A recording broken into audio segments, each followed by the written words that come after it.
School board and the selectmen to go over the budgets. I'd like to call the meeting to order. And I need to have somebody.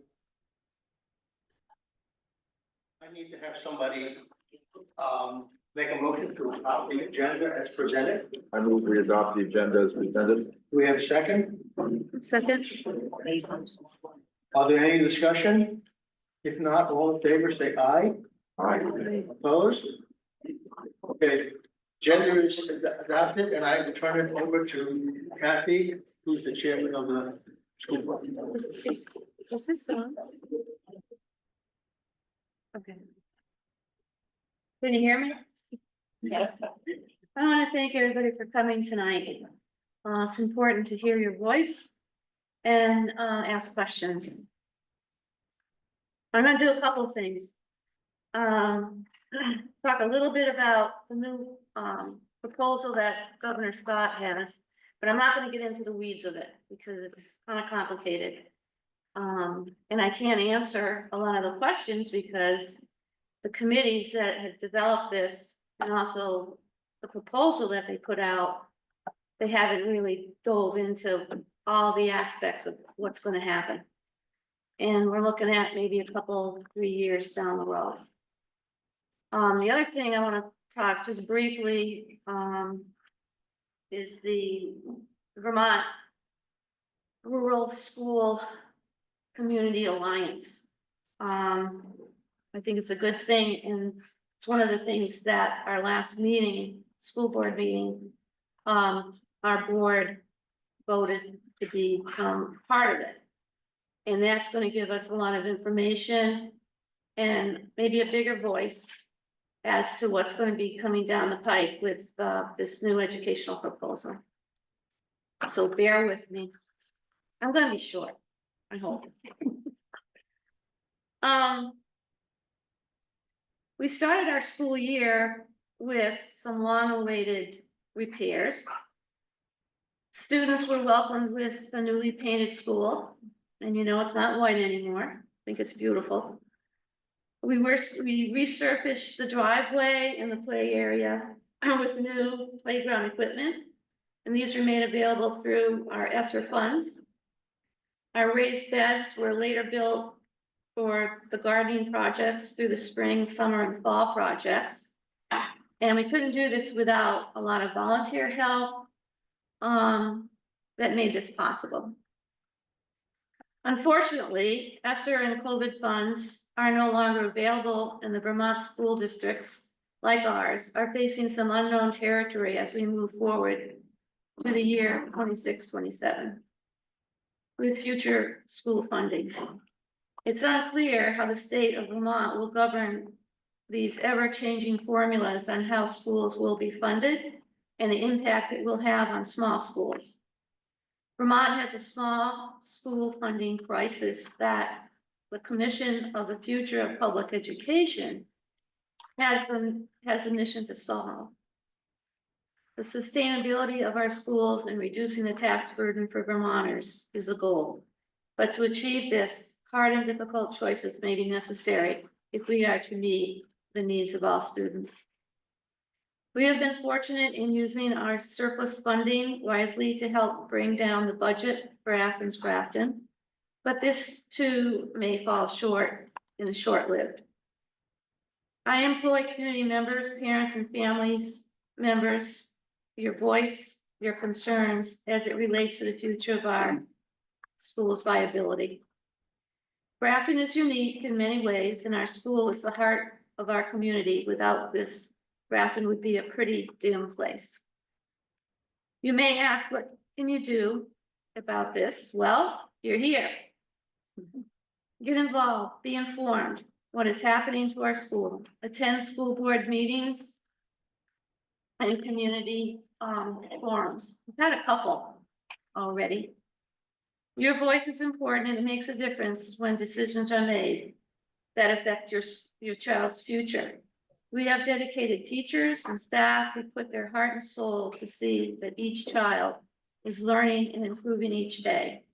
It's a happy place where kids smile and our staff works the hardest to see that every child's needs are met.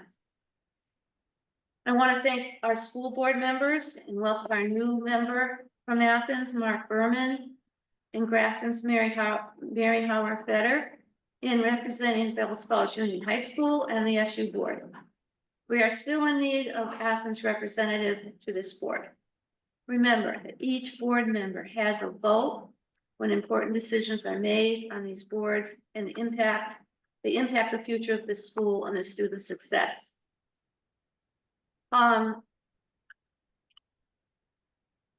So we now have a new thing coming out from the governor.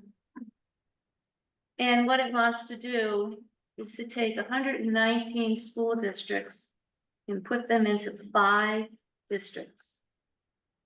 So what that means is that our little school and other schools like it, we're not going to have a voice. We're not going to have our local control.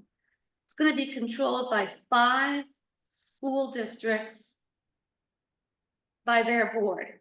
So there's 5 boards that are going to conduct how we manage 84,000 students. And as I said, as I started, they don't have all the answers. They don't have a plan really set. So what our board did, we belong to the Rural School Community Alliance. And its goal is to encourage legislatures to pursue meaningful property tax reforms that strengthen our Vermont future for our kids, while maintaining support for high quality, equitable, cost-effective rural schools. I don't want to get into all the stuff about the taxes and the budget, how we formulated it. That's why we have Harding Merrill on our board. He's assured me he's got 10 pages of a report here. Oh, 8 pages. And we have Andy Haas here, our superintendent, and I know you may have more questions for him around the new proposal that Governor Scott has put in place. So I want to thank you.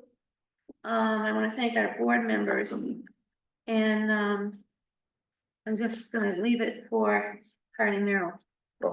Moving on from what's happening at the state level, which really, there's nothing we can really do about. What does it mean for Grafton this year? So first, we have a warning that will be voted upon. It has 4 articles in it. The first one is to hear the report of the Athens Grafton district officers and to take action thereon. The second article is to shall the voters of the Athens Grafton School District approve the school board to expend $1,632,408, which is the amount the school board has determined to be necessary for the ensuing fiscal year. The Athens Grafton School District estimates that this proposed budget, if approved, will result in per pupil education spending of $13,146.22, which is 2.95% higher than per pupil spending in the current year. And I'll have some more detail to sort of elaborate what that all means. Article 3 is shall the voters of the Athens Grafton School District apply the sum of $187,630 from the fiscal year 2024 fund balance to reduce expenditures in the fiscal year 2027 in order to reduce taxes. Article 4, shall the voters approve an annual compensation to school directors in the amount of a board chair, $800, board members, $700, and district treasurer, $250, district clerk, $250, an additional stipend for members of the supervisory union board, $250. So that is the warning, and that's what you'll all be voting upon at town meeting. let's get into the nitty gritty of what all of this means to Athens and to Grafton. If we could put up the first schedule. I'm going to identify what the key elements of a homestead tax rate are for the voters. Number one, you have school budgets for both Athens and Grafton and Bellas Falls High School. Secondly, you've got revenue that offsets the expenditures of these budgets.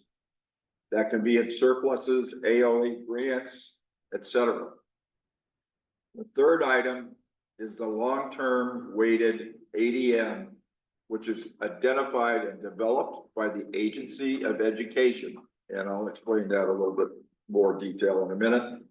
The next item is the yield, which is a number that is set by the legislature, and it's set to balance the budget of the education fund between its revenues that are coming in and its appropriation and funds that are going out. Then we have a blending of our two school districts into one tax rate. That's Bellas Falls High School and it's Grafton Athens School. And finally, this is all manipulated by Grafton's and Athens CLA to get to the final tax rate that one pays in 4 installments in Grafton 4 times a year. Just a note on the long-term weighted ADM is the law was passed in 2022, and it's intended to even the playing field between districts by giving more weight to low-income students, English language learners, and students at rural schools on the understanding that these groups are more expensive to educate. So what that means is we aren't coming up with students strictly that are in this school or in 7th and 8th grade when tuition students have added weight applied by the state because we're a small school. We live in sparse areas, and economically, a lot of our area is disadvantaged. So they add weight and they give us additional pupils, which is good. By law, also the CLA, all property in Vermont is to be valued 100% of fair market value every year. The CLA is the Vermont's method of accomplishing this for every town and can change every year based on increases or decreases in the real estate market. This is a significant item, which we'll get into in a little later. Okay, we put the next slide up. What we have here is the WNESUD Grafton Athens key budget info.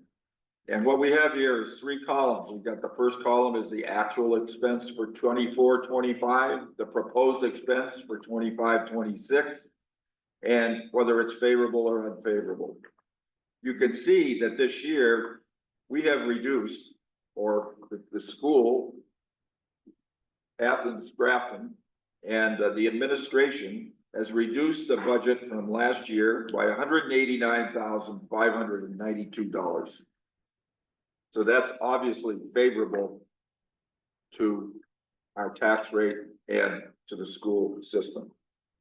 The revenue, last year, we had $250,000 surplus that went against the actual spending, and this year we have $250,083.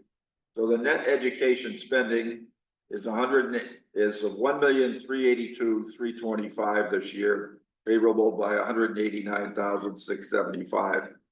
Unfortunately, though, our long-term weighted ADM, which is pupils, was 123.1 last year. This year, it's 105.14. That reflects the fact that the school's system is shrinking between Grafton and Athens, and the high school, actually. So that's down by 17.95 long-term weighted pupils, which is 14.5%. And what that shakes out to is an education spending per pupil increase of 2.95%. So that's the first piece. The long-term weighted ADM, the way that's developed by the state, they take a 2-year average ADM plus state place students, And that one number in 24-25 was 5661, and that went down to 51.03, or by 5.58 students. And you can see the grade weight went down by 0.32 students. The economic disadvantaged weight went down by 9.34 students. The sparsity weight went down by 0.84, and the small school weight went down by 1.87. So that's the total 17.95 reduction. If that continues, that will not be beneficial to the school system. We need students. Now let's look at the other component of our spending, which is the Bellows Falls High School. Last year, in 2024-25, they spent $7,941,496. And they offset that with revenue of $100,000 to come up with education spending of $7,841,496. And they had a long-term weighted ADM pupil-wise of 713.18, which resulted in education spending of $10,995.11. The proposed this year, which will be voted upon, is a budget of $8,536,884, which is up by $595,388. Revenue of $219,000, which is to be voted upon. It hasn't been approved yet. It needs to be voted when we vote on the high school budget, which would be $119,000 favorable. And there's $25,000 of other miscellaneous revenue, which totals $8,292,622, which is divided by a long-term weighted ADM of 653.77. In other words, they lost an ADM of 59.41. And what that results in is an increase in your education spending per pupil of 15.36%, $1,689.20. So let's talk about, before we go to the next schedule, we're going to talk about the yield.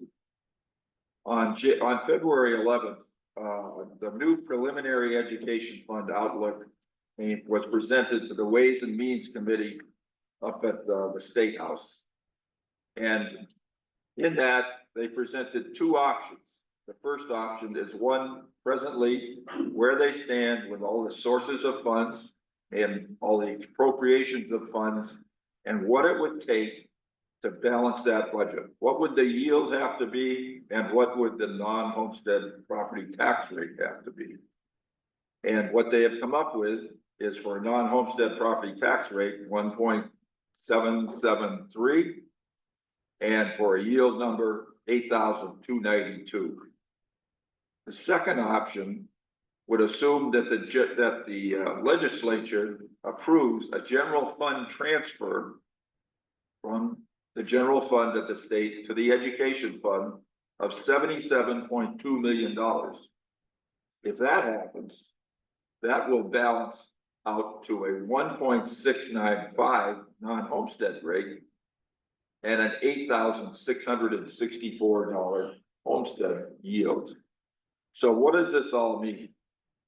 I'm not sure whether you can, hopefully you can all read that schedule up there, but basically you start at the top and you have your expenditures, which we just reviewed between the high school and the WNUESD for both Grafton and Athens. They're the same.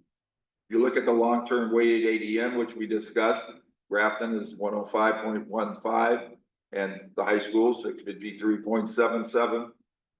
And that yields an education per pupil, which we just looked at, 13,146.22 and 12,684.31 for the high school.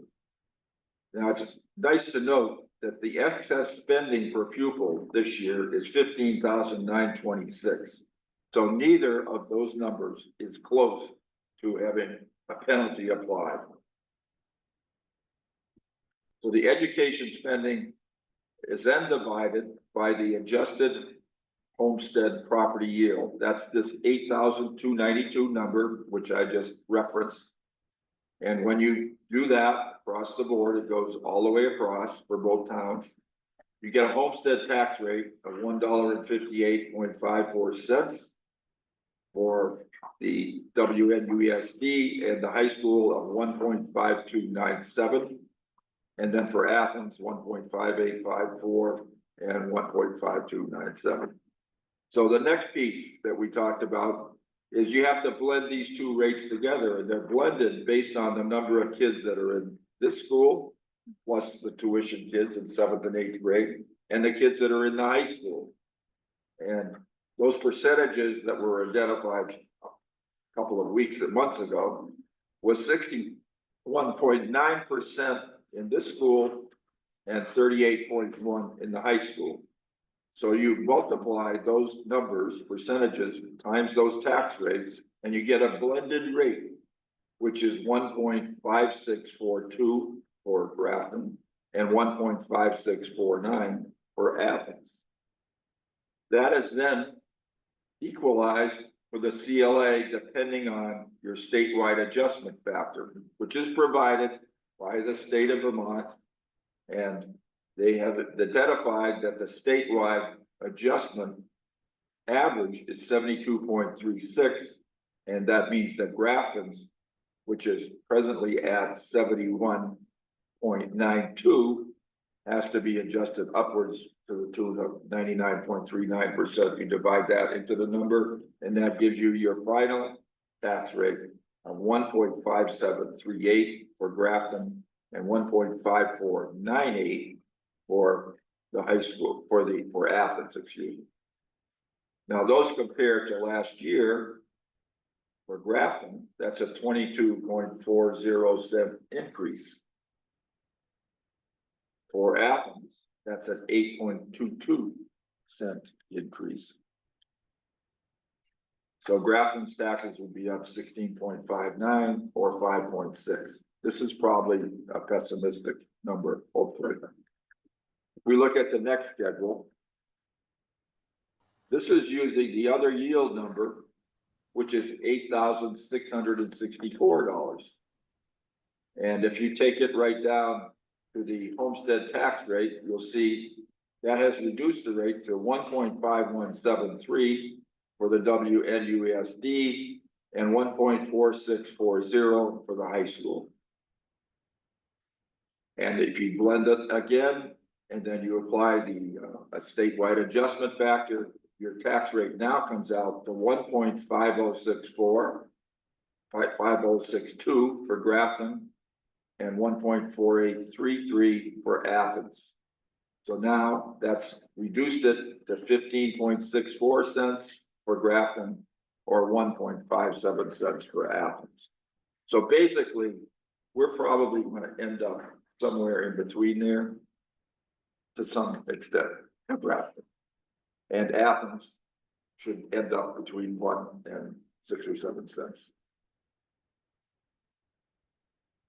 So what's the, what sort of makes up this increase? Well, if you go to the last schedule, the Bellows Falls High School increase of per spending of 15.71% probably resulted in about 7 cents increase in our tax rate and 7 cents in Athens. The Athens Grafton education spending rate of 2.95% increase was another 2.83 cents. And then for Grafton, the grand list adjustment to 100% of fair market value was worth about 11.76 cents. Now, the reason for that is we did a reappraisal in Grafton in 2021. And we had 54, compares, it's done by the state. The state compares all of your valid sales divided by the assessed value of those properties. In the reappraisal year of 2021, we had 54 sales, which were appraised at 101.87%.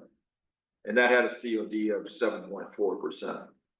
In 2022, we had sales and 1 year drops off and a new year adds in. So we had 46 sales at 101%, And we had 15 sales at 22. At 70%, which reduced our CLA to 97.95% with a COD of 11.33%. In 2023, we still had 32 sales at 100%, but now we had 15 plus 9 sales or 24 sales that were down in the 70% range.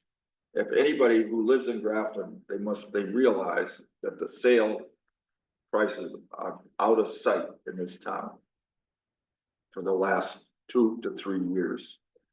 In 2024, all of those 100% sales dropped off, and now we have 41 sales, which result in a CLA of 71.92%. And that's what causes a big increase in our taxes, in addition to high school, and a slight increase related to the school system. So that's what I've done. Thank you, Brian. Are there any questions? I would expect something. Cynthia. Are you gonna have another reappraisal? Another appraisal. Jeff got another appraisal. About another appraisal? Yeah. This isn't gonna work ahead of those mics, ahead of those speakers. Let's take one of these then. I'll talk loud. Another appraisal? Yeah. We have there is a consideration to do a statistical reappraisal. You can do a statistical within 5 years of the last one. And we could do that in 2026. And we presently have a quote to do that. But again, all that's going to do is it's going to make your value that's assessed now up to what it is being assessed at tax at, okay? It's already being taxed at 100% because of the CLA.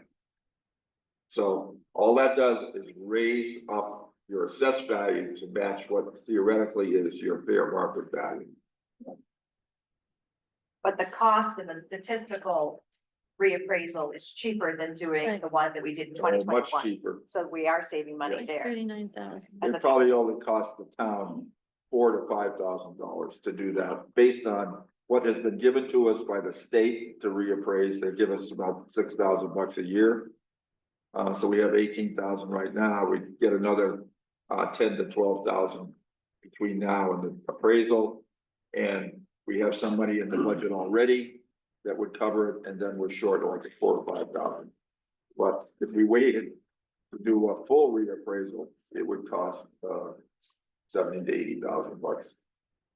So This question, it might be for Andy, but, the governor's made a proposal to stop universal meals for breakfast and lunch for all students in the district. I mean, in the state, and I see zeros in our budget. When would that proposal hit if it were to be passed? Would that be a year from September? I'm looking at. I know, Connor, I our have- new business manager as well, with me, so, I don't, that be a year back. What would that consider? At least, don't phase it. Can't hear it. I said at least, don't phase it again. They'll phase it in. I didn't read that in the proposal. Okay. It's a concern. Have you all discussed that in Grafton? what's that? The food, no. Well, I think a concern for Grafton too is the fact that our long-term weighted ADM could still continue to drop. We're taking a 2-year average going backwards. And every year, a year drops off and a new year comes on, and just like the CLA. If you aren't getting more students and they're going away, your long-term weighted, what they add to the students that you have are also gonna go down, so it's important for the school that we have students in our school. And we do have 1 tuition student this year, just I believe. You could use more.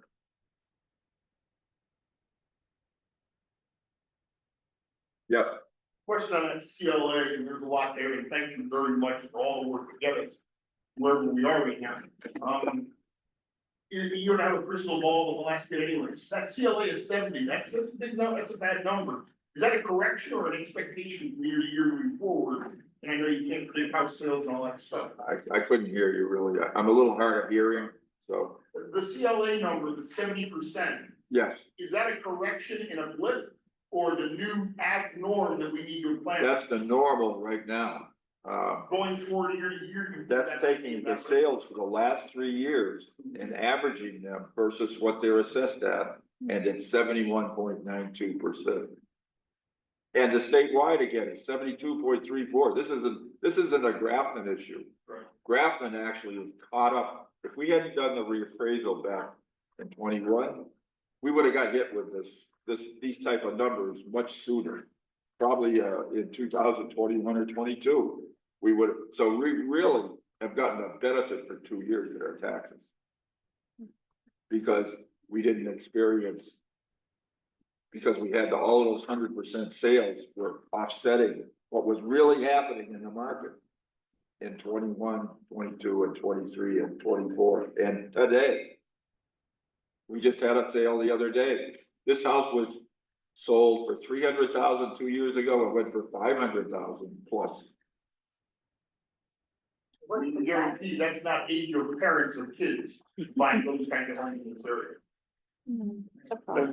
Out So of you're, state. you're saying that's the new normal, you don't think the COVID crisis drove that up, and I think you already answered it, saying, the recent sale.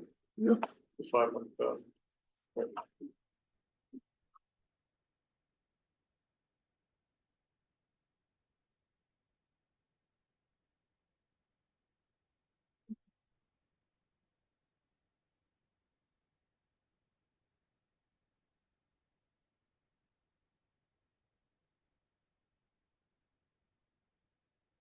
So we hope you'll approve the budgets. I would also like to add one other little fact here.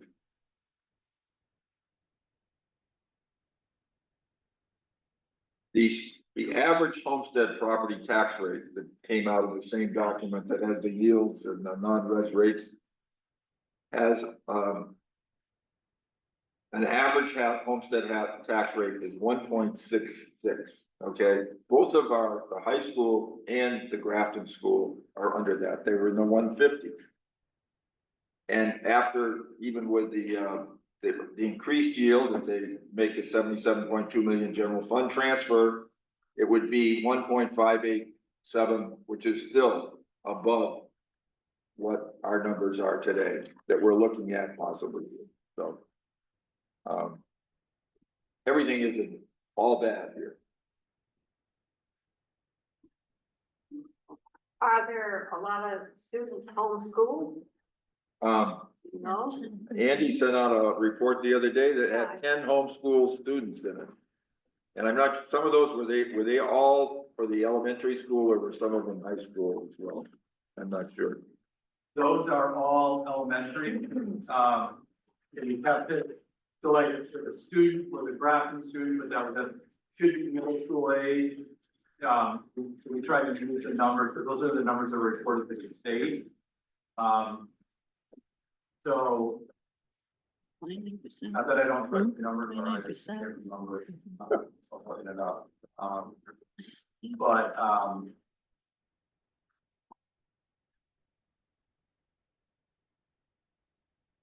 so yeah, there's 10 students currently right now that are homeschooling. And I believe that the majority of those have been homeschooling for years.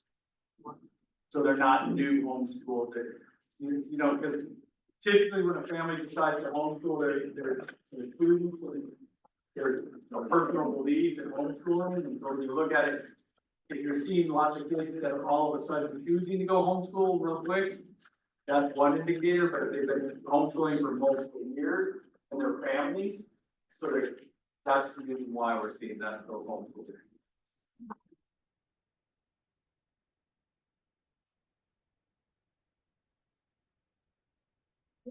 Thank you, Marty. I want to just echo what Dave said about how much we appreciate what you and the board members have done in terms of helping us understand this I budget. can't understand you. I want to ask a question about two school budgets. First of all, the Bellas Falls High School budget. Could you help us understand, Andy, if I understood this correctly, that the budget is going up even though the student population is going down? Why would that be the case? So one of the reasons why that, so the high school is actually reducing their staff by almost 4 FTEs, full FTE. The reason why the budget is going up is because of a couple of factors, but mostly because of the bonds that have been approved. So the roof that was put on the high school, that was a $2 million bond that equates to about 2% increase overall. But so that's one of the biggest drivers in it. There's also another driver that's in every district's budget is the SU costs have gone up because we're seeing an increase in students with needs and special needs. And we're actually getting almost $300,000 less from the state on state aid for special education. So we're seeing more students with higher needs that with special education, but we're also seeing a reduction in the number of dollars that we're getting in. I think those are the two big drivers. There's another additional bond for the driveway, which is equally as expensive to the roof, correct? Two Correct. budgets. Yes, there are two bonds.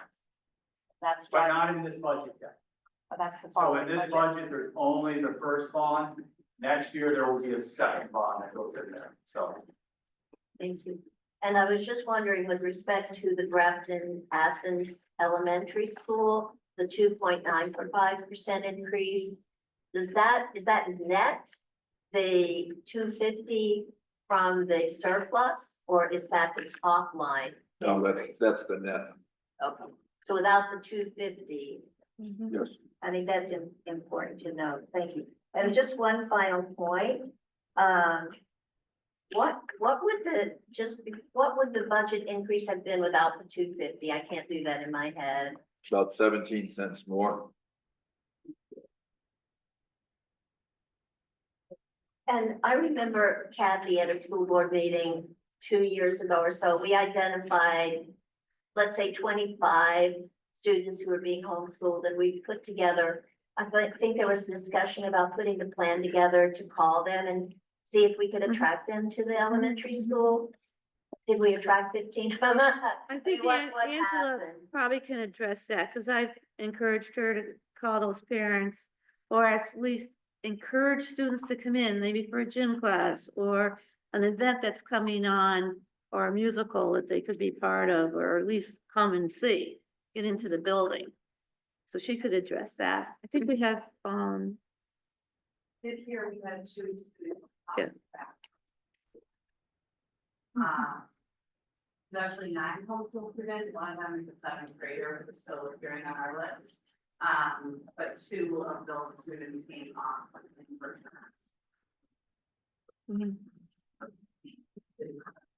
right. And we have one Westminster student coming here. And as Angela pointed out before, we have one Chester student that's coming in. So if we can get more of those students coming in, it'd be great. Yeah. Because we do some great things Many here. of us here attended Diane Thompson's play, her Christmas play, Mhm. and I have never seen more children since I've lived in Grafton. They were on the stage and they did a fabulous job, and they were in the audience. And I couldn't help ask myself the question, where are these kids going to school? I just feel like there are more children that could go to school here, but yeah. Well, it's the affordability of homes. And the Airbnbs, aren't helping. Sorry, but that's how it is. And it's not just this town, a lot of towns. Thank you, Kathy.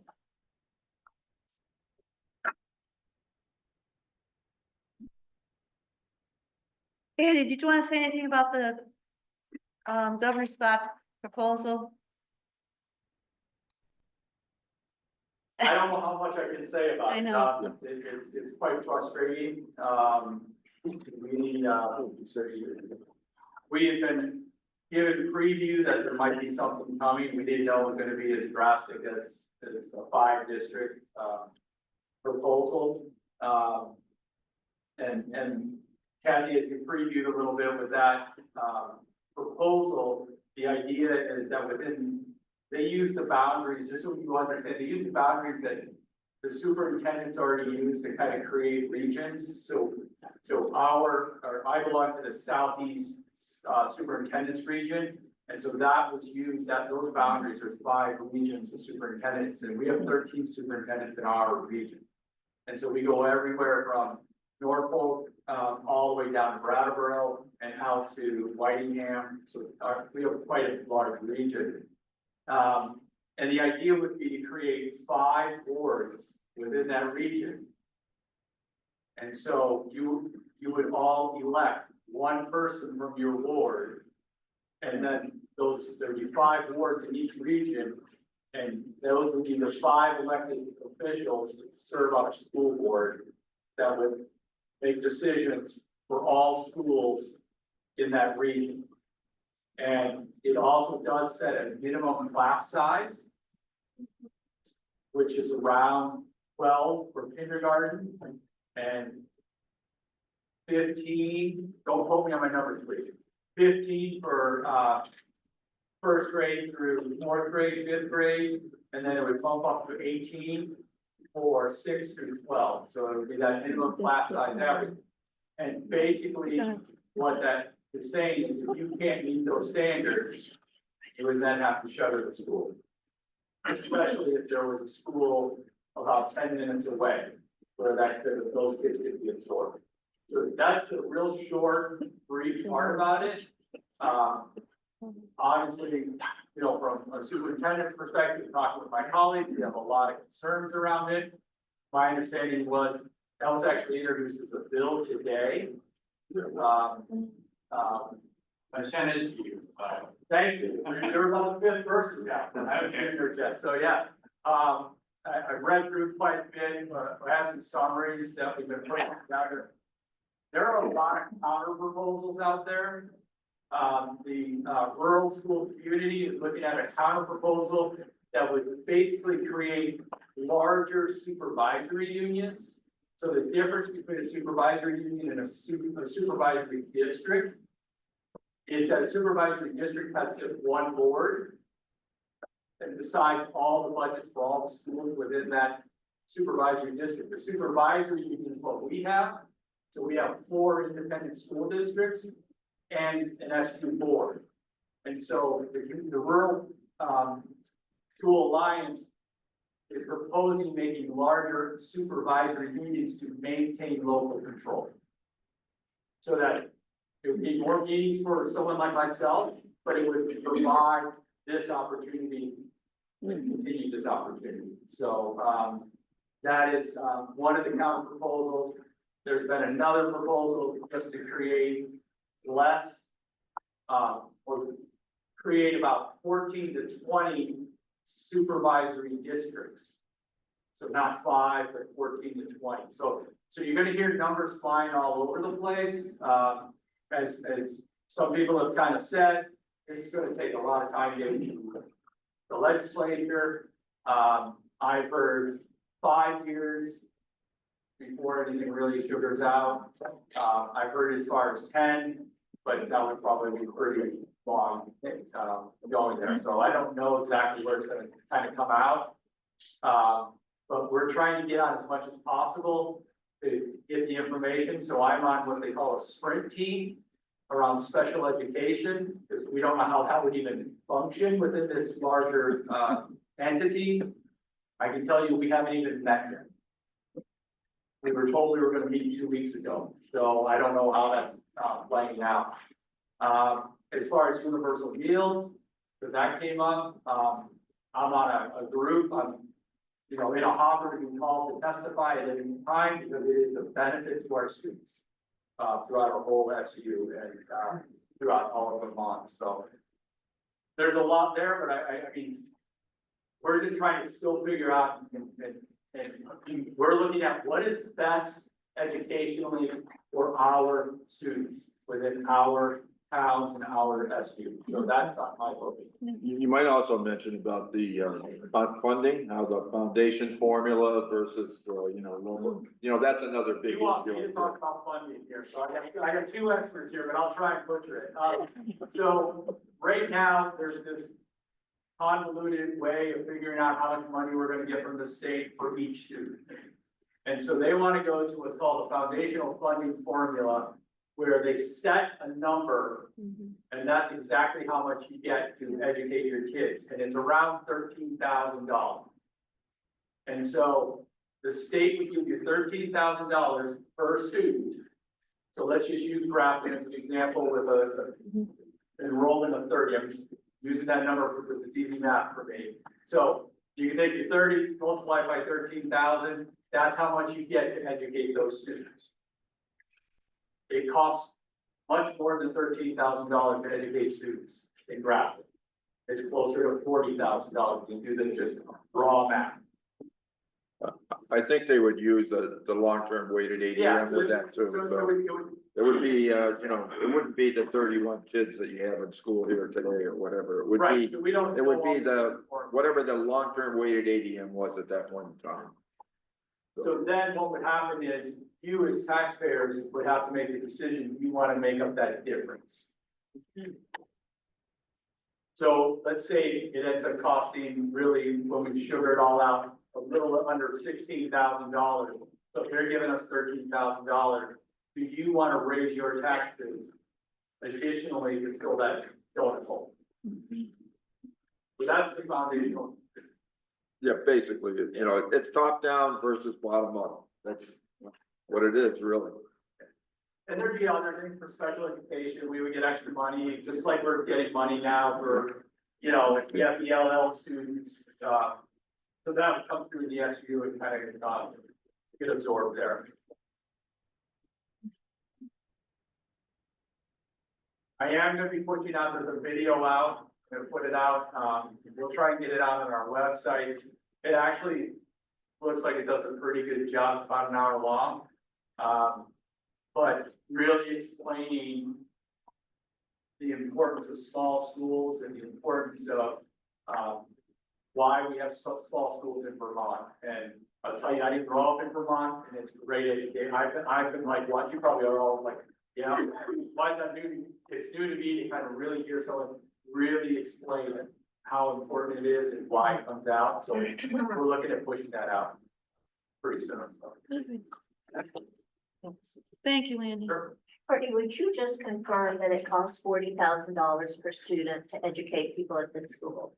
Well, no, if you divide it by the number of kids in this school, which is 31 today, it would cost you close to that. But you gotta also add in, there's 31 plus there's 12 kids that go in the 7th and 8th grade. So there's really 40 something kids. I have the number here. Wow.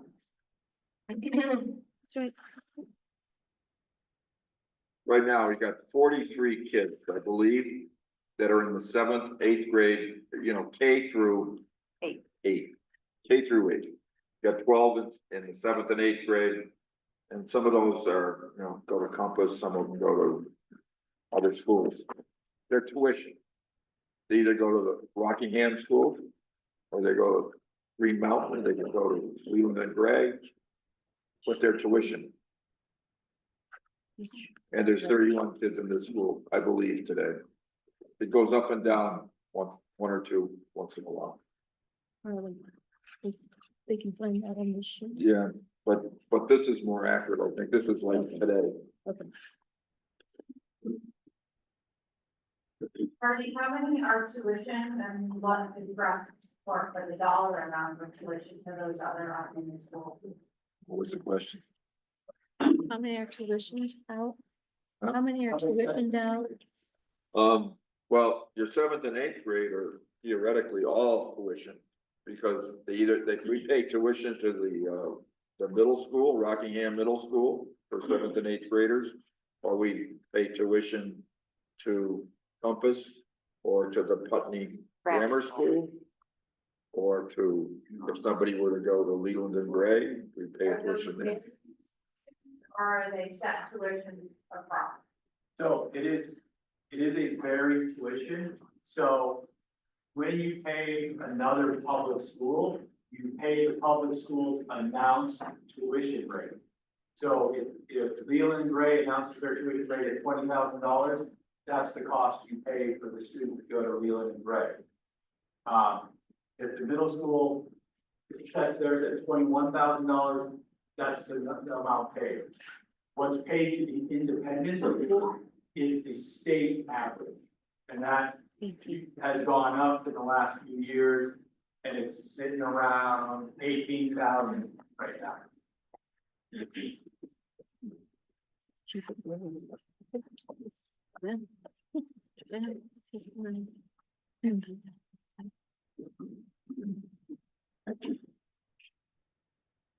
Is there a transparent place that tuition is listed per calendar year that each of those schools that do tuition do list?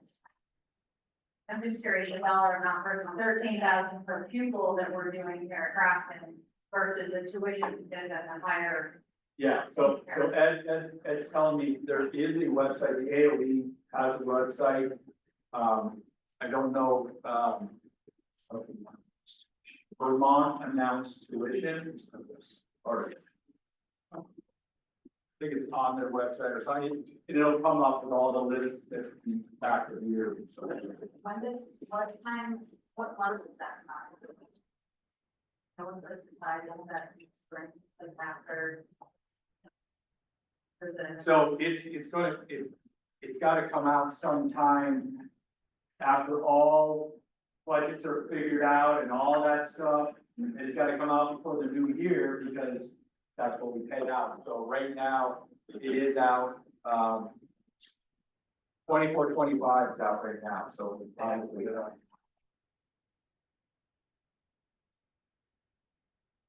Looking at student population, I know that other towns and even, school boards are forming smaller committees to figure out how to get students to schools, what's happening, is that housing, homeschooling, that sort of committee happening here, is that being talked about?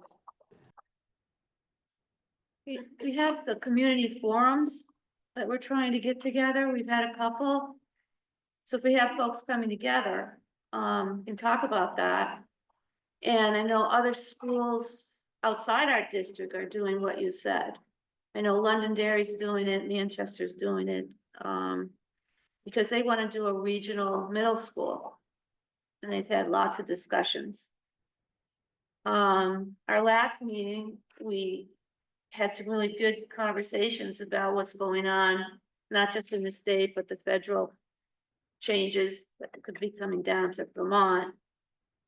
And asking our legislatures and senators to get together with us. To maybe make our voice louder to the legislators.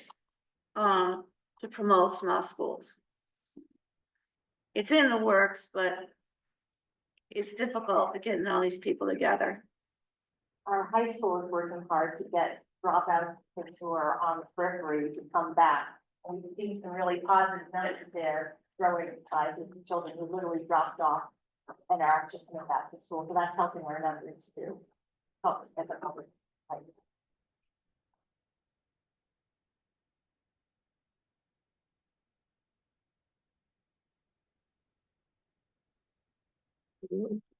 Anything else?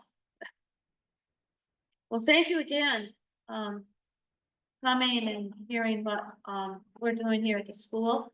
And I guess we'll take it, have the town, the select board, for Grafton, and turn it over to, Joe.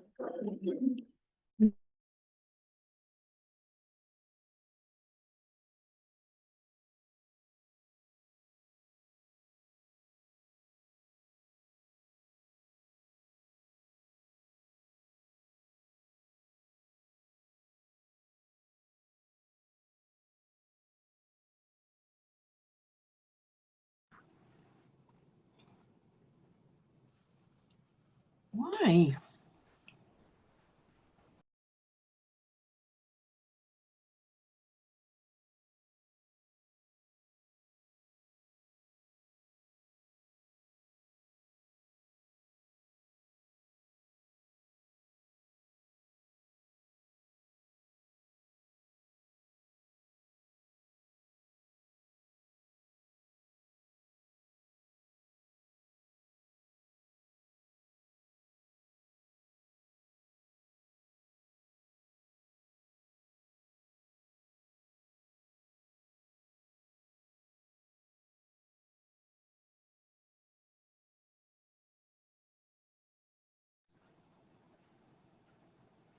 Why is it muting?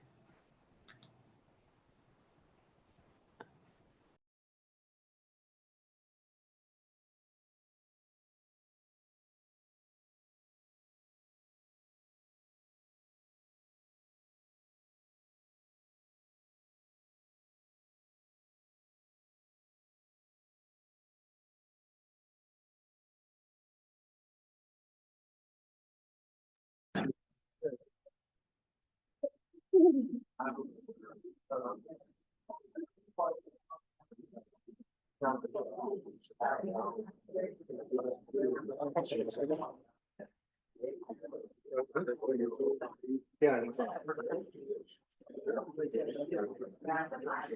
It's probably in this book.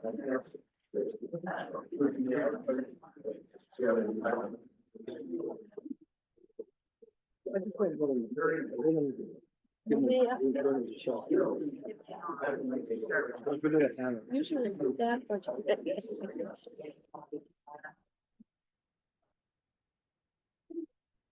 Yeah, I'd like to call this section of the program tonight to order. Our budget is nowhere as complicated as the school budget is, thank God. Our budget is comprised by the select board with the help of Kim. And I just would like to say that with Kim's help, the board, it was a tough budget year because everything is so expensive. And we have the Walker Bridge and we have some mandates from the state. I think we try to do the best we could. And we're here to answer any questions that you might have about our budget. Or the warning or the warrants, the warnings that are on here, if you have any questions about those, we're here to answer. Dave? Really complex question, I'm afraid to ask you, but I gotta ask you because I don't Yes. understand. Page 10. It's your revenue table. And I'm just looking at the first three columns. And I'm not an accountant, but it seems like one will be a plus, one will be a minus, and the third column is the stuff. But as you go down, sometimes you're adding column A to B, sometimes you're subtracting column B from A. It's not consent parentheses or anything else, and I can't figure out what's going on. That's a complex question and being this size, but that's the problem. If you start looking at those numbers, sometimes you're adding, and sometimes you're subtracting, you get that third column. The columns are. And if you look at the totals of each section, that sometimes they add, sometimes they subtract continues. From one to the other. You understand my question? Yes. Yeah, I think so, but. Column number 4 is what we had budgeted for. Right. Column 3 is the difference between 1 and 2. Yeah, so the difference between column 1 and column 2. Yeah. If it's an addition, it's because it was a increase or that it was not a loss in revenue. For example, property taxes voted and actual went down, and that's, so if that is gonna be a function of subtraction. Whereas, Column B minus column A, and that's what's growing. correct, Yeah, and so just going down. you end up with a negative number there for parentheses. Exactly. And if, Second one, B minus A, that's a positive number. correct. because it's actual, It does work out. there. Money is increased. it does work out right ultimately. And the bottom, for example, state of Vermont current use funds, it's a positive, the actual is greater than what was voted, so that shows as. So maybe these others all fall into that. For example, in licensing, the column A and B does not come out to column C. There's a $381 difference there somehow. And the same is down under charges for services. There's a $3,127. Seems like a discrepancy, and I just need the.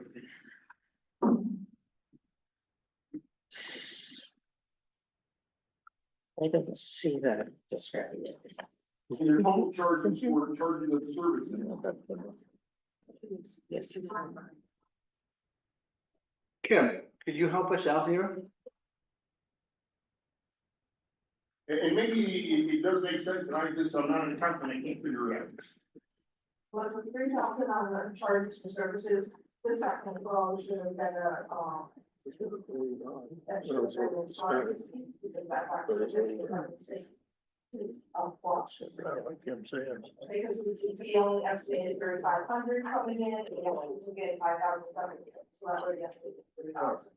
Wow. So the part was right there. That's not.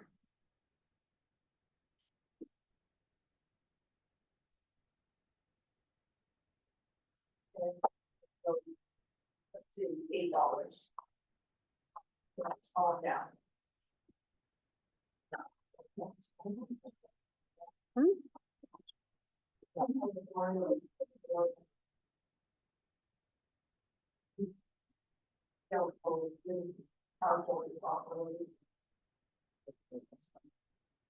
Final numbers are correct. Focus on the tax, what's the vote is of the actual, that the vote are the line item.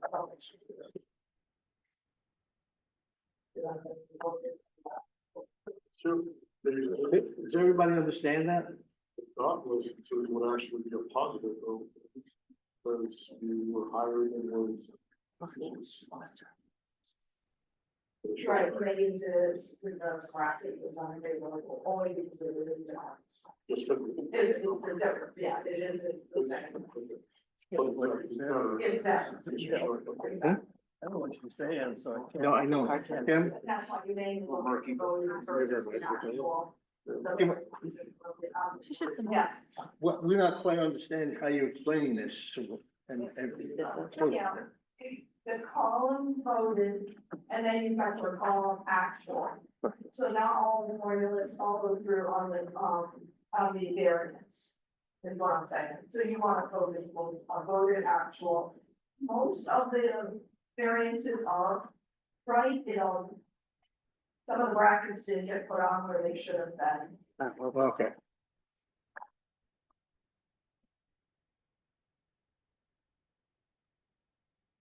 Any other, The bottom line. any other questions?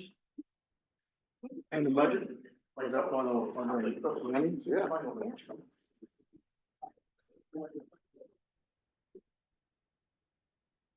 Wendy? Can you explain to us how the fourth road crew member helps save money? That was a fourth group number. Jen, you wanna do that one? How the fourth man saves money? How does the fourth, Member save money. It's supposed to cut down on your overtime. Okay. And John, can you put the microphone? Thank you. it's supposed to cut down on your overtime, which this is the first year of it, and the first year is not a good example because of the way the winter's been. We've had so many storms that it is not saved on overtime. It is probably increased it. So hopefully, as we go along, it will save. I think it makes it much easier to do projects with the fourth guy. Just got higher flaggers. yes, some of the Wendy, some of the projects too that we do, we have to hire a flagger.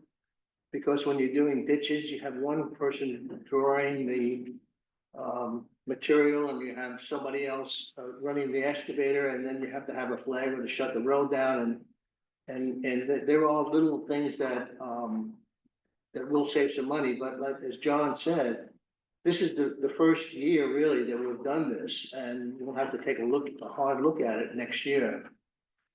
So if you do, will you be prepared to cut the fourth person if it doesn't work? I mean, is that on the table at any point? I don't think we can answer that question until we actually see what happens.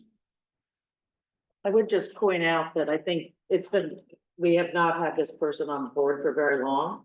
So we have only seen it mostly during the fall and winter season. I think as big projects come on over the summer, those kinds of projects where for, two people per truck, whatever, that need to have these projects done, we hopefully can see some costs reduced and some savings. I just think it's way too early to judge it, but I would think we'd reevaluate for sure. Hard to say how it will turn out. I'll speak on it for you guys a little bit. Having a fourth guy, having three of us, one guy was always in the truck by himself. And it was a safety issue. Now we got 2 to 4 guys, so 2 guys can go together if there's bad storm. 3 days, whatever. Yeah, and you have to remember, one of the new members just started a few months back. So we really haven't had a full year of the full complement of highway crew. And one of the reasons we had a fourth man too, so that there are a lot of projects that did not get done, like the ditching, tree removal. The state comes down with all these mandates, and every time you get a grant, you have to follow all the specs.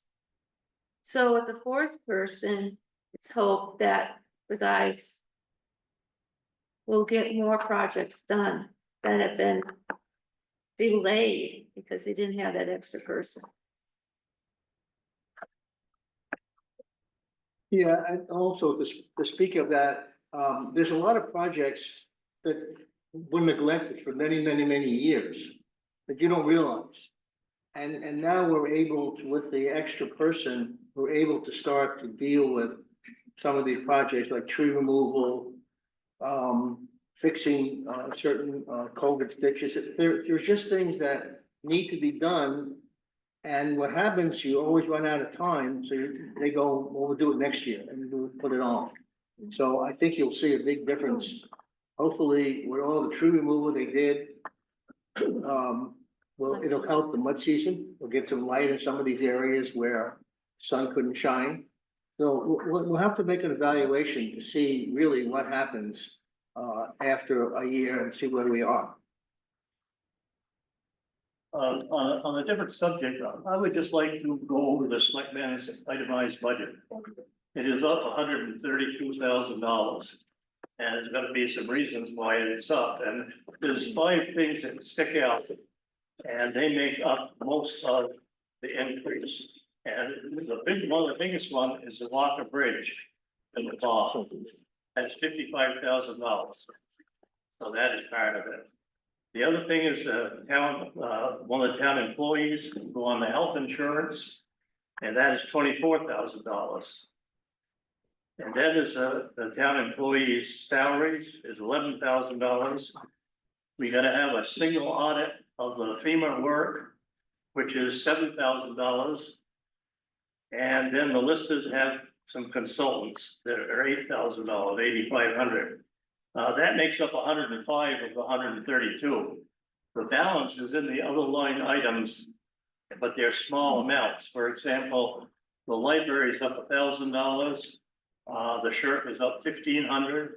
So if you add up the rest of the line items, you come up with a balance. But I just thought I'd go over that with you because that is quite an increase.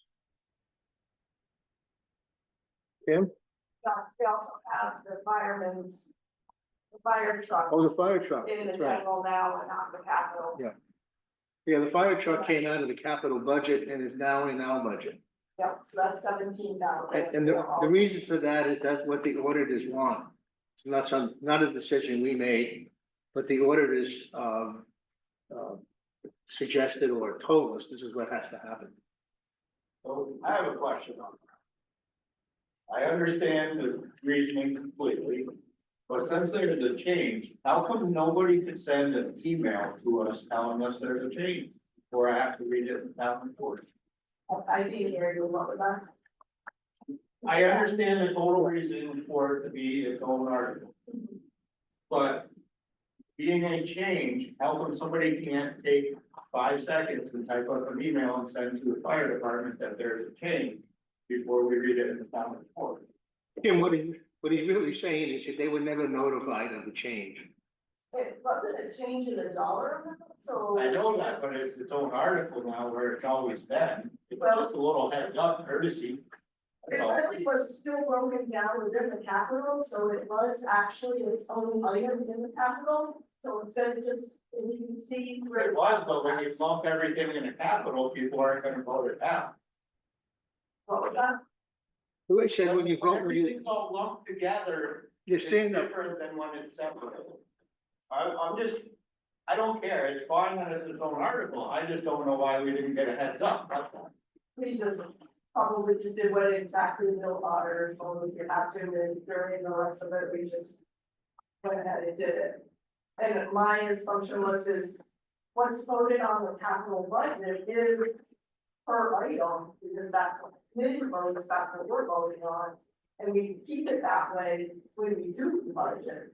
So even though it's a lump number, we still have to commit to that amount for the truck. So just move to an article, committed to the same amount. Right, but then everything that's in the capital budget should be its own article too. It is, it's broken out. Well, it's broken out. And not completely, no, because when the excavator was bought, it was lumped into there, and that should have been its own article. So you look at the humanitarians and they're the same way. We've got one lump sum, but each humanitarian gets just that dollar amount. I understand that, and that's not what I'm asking, I'm just asking why there wasn't a courtesy. It was just, flow, the meetings and flow of the budget and the audit all at the same time. Apologize, for not letting me know.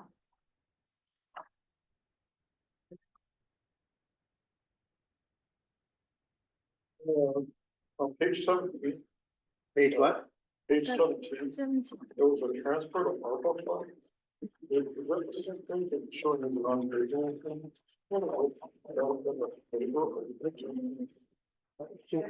Said he's mentioning the transfer to ARPA fund. Transfer to ARPA. American Rescue Plan, where's that kind of fund? Showing as an unpaid. No, I don't know what it is. Okay, it doesn't- Oh, yeah, Kim, No, that, I'm sorry, that, you're in the expenditure. So those are the, that's the negative. huh? It's a negative in the expenditure. Right. Did somebody ask us what was asked and answered? So can you repeat what was asked? We have no idea what. Oh, the question was, the transfer of the ARPA funds On page 17. on page 17. There's an actual of 220,000 on change, and then it's a variable unfavorable of 220,000.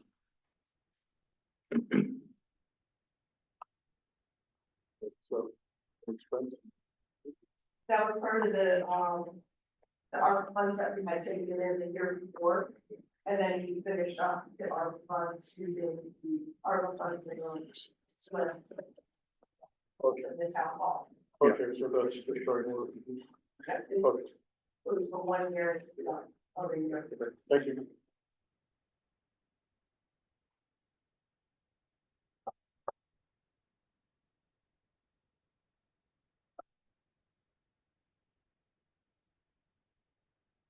Anything else? I'm just to give you an update on the Walker Bridge, how that stands. The construction started in the spring of 24 and went through the summer and the late fall. And by then they had finished everything except the final coat of paving and some landscaping. it looks to me like the total cost of the whole project is gonna be close to $9 million, which our share is 10%, which would be 900,000. We have paid a little over 800,000 already of it, but we will not know what the balance is until they finished in the summer. There's a couple of problems that I have seen down on the bridge, and I think other people have too. And one of them is when you come off of Fisher Hill Road, you look east and you can't see any traffic coming because the guide rails are too high. And so that creates a problem. And the other problem is also coming off Fisher Hill. If you have a trailer behind you, a truck and trailer, when you go out into the road, if you stay in your lane, both vehicles, the trailer and the truck, are not gonna be on the tar. One of them's gonna be off the road. So I have asked them to look into that matter, and I'm waiting for a reply.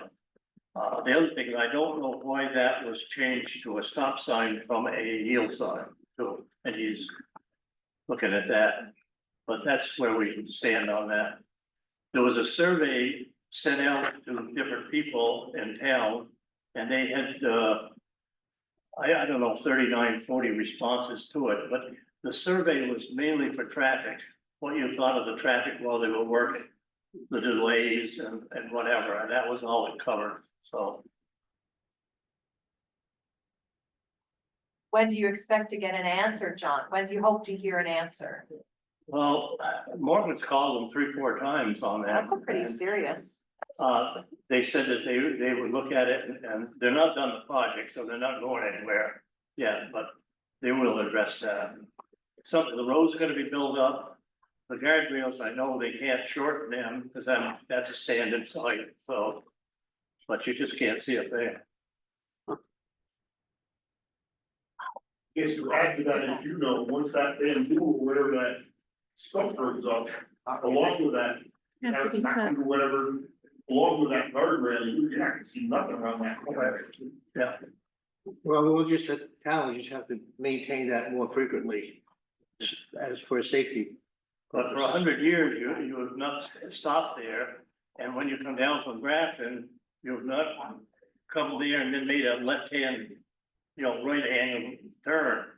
And they just go off towards the other traffic coming, so that's gonna be a problem too until people get used to it.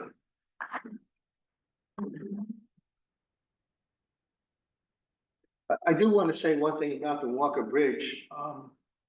I still don't know how she did it, but Kim was able to take the funds from various special accounts to keep up with the payments for the Walker Bridge that will be reimbursed when the bond is issued. But as a result, we didn't have to borrow any money from the bank, which saved the town a considerable amount of money. And I know, I was in there and John was in there and the other board members were there.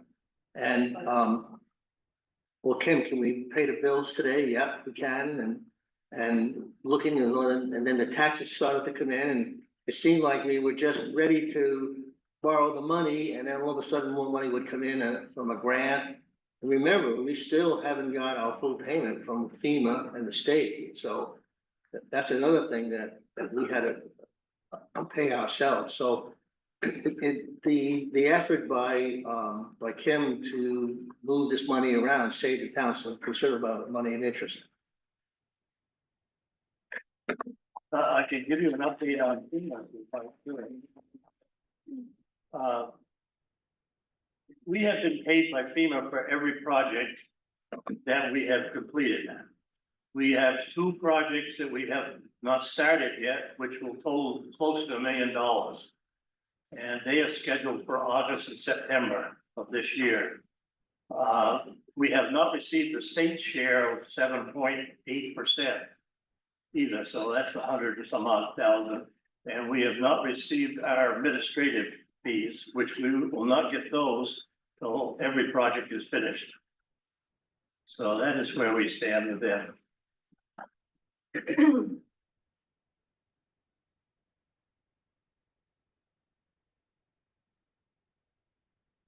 Any other questions? Go ahead, Dave. Job, state, you're doing good, thank you very much. I know how.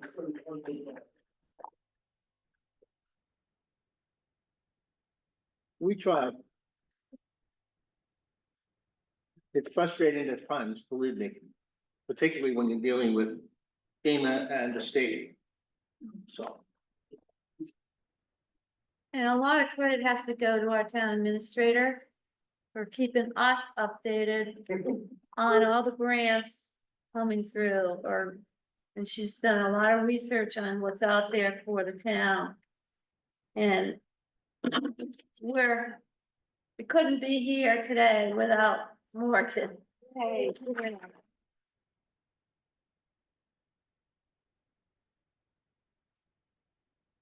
any other questions, comments? We do have a public comments section here. If there are any public comments.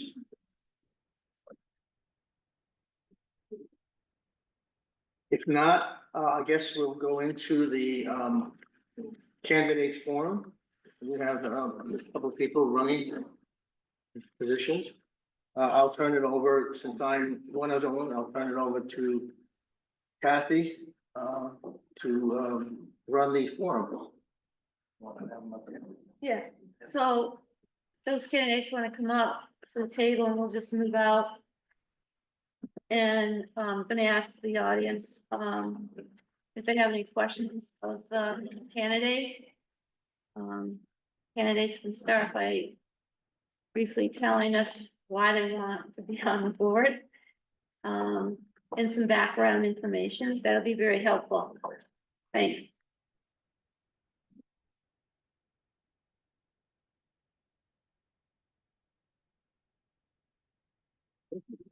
Push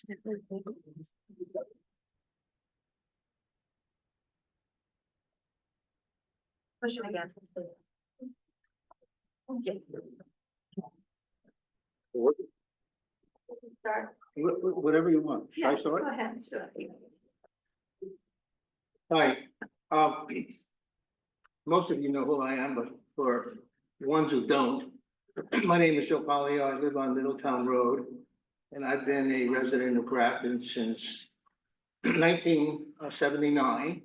I took a little vacation and went to Florida for 11 years, and then came back in 2013. When I came to Grafton, my experiences, I was an auditor for 3 years. I served on the planning commission for 3 years. And I have served now 20 years as a selectman. Term before I left to Florida and the term after. I love the town. I have no personal agendas. We have some business that I'd like to, if I'm reelected, to continue. We have the short-term rentals and we have some other issues that the town is facing. And we have a young board. Anna hasn't even gone through a whole year yet. Steve is completing his first year, and then we have Kathy, who's been here on the board now for, I don't know, My 7 7 years, so she has great experience. And of course, the person who has the most experience and one who I look to personally as the chair is to John Gregory. I mean, he's not only has he served over 20 years, but John has been a road foreman for 14 years, so he knows it all. So I just hope that you like what I have done over the years and vote for me on March 3rd, or whatever the town meeting date is. Fourth. All right, can you all hear me? So my name is Warren Fisher. I appreciate the chance to introduce myself today. Most of you will know me as Buzz. It's been my nickname since I was very young. I grew up here. I went to school here, okay, not in this building. It's very different than when I went to school here. Usually to introduce myself, I know many of you, but not all of you. To explain my place in the Grafton history, I can say I'm B. Fisher's youngest son or youngest child. And that usually cements me right away with most people that have been in Grafton a long time. So I did join the Navy when I was 17 and I left Grafton. Wanted to, experience a little bit of, life outside. I did 6 years in the Navy on submarines and then spent a few months in Grafton and then went to work in California because I'd never been there before. So I took my skis and my clothes and drove across country for the first time ever. And I spent about 14 years in California, in the Bay Area and Sacramento, working in the technical industry. And then moved to Texas in 2000, also working in the technical industry. My background, once I got out of the Navy, is in project management and line management, mainly project management, program management, including a fairly long spell with IBM, about 11 years working for IBM. And I implement projects, right? And I think that's good experience for working on budgets, for doing risk management, risk mitigation, coming up with a plan to solve problems. That's what a project is.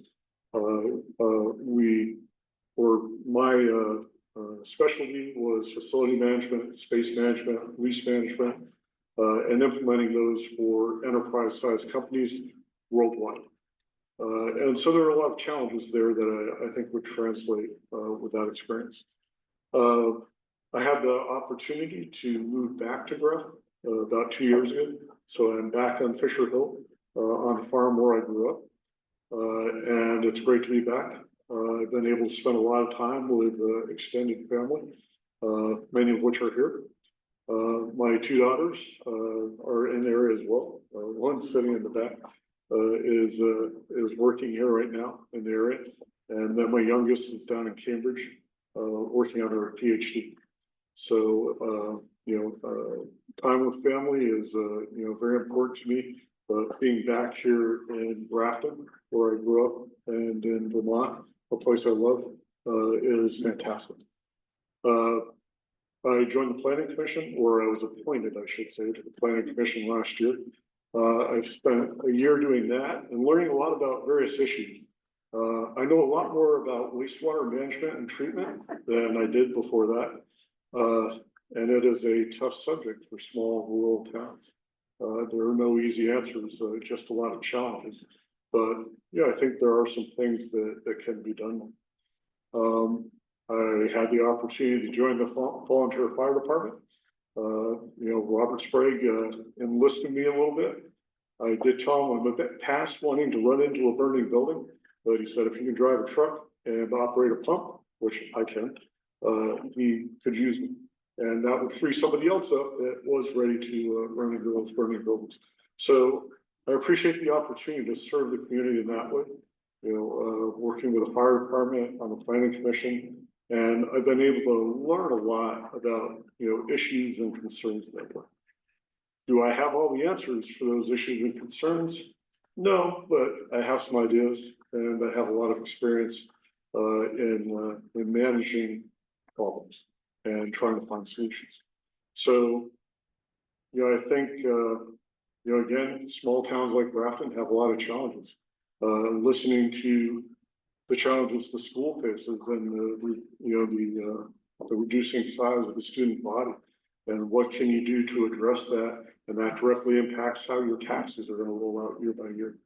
I think the outreach to homeschoolers, absolutely. That should be right on the top of the list, right? How do you get that number up? And it's great to hear there are some homeschoolers that have come back to the school. And I think some of the opportunities the school offers, Jim, some of the programs, the ski program that the school still offers that I did when I was a kid, those are things that might pull them back in.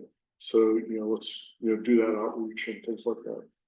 So, I appreciate the time from the select board to reintroduce myself to Grafton, and I hope you will vote for me, and then I will commit to do my best for you. Thank you. So folks have questions for either candidate, kind of raise your hand and I'll call on you.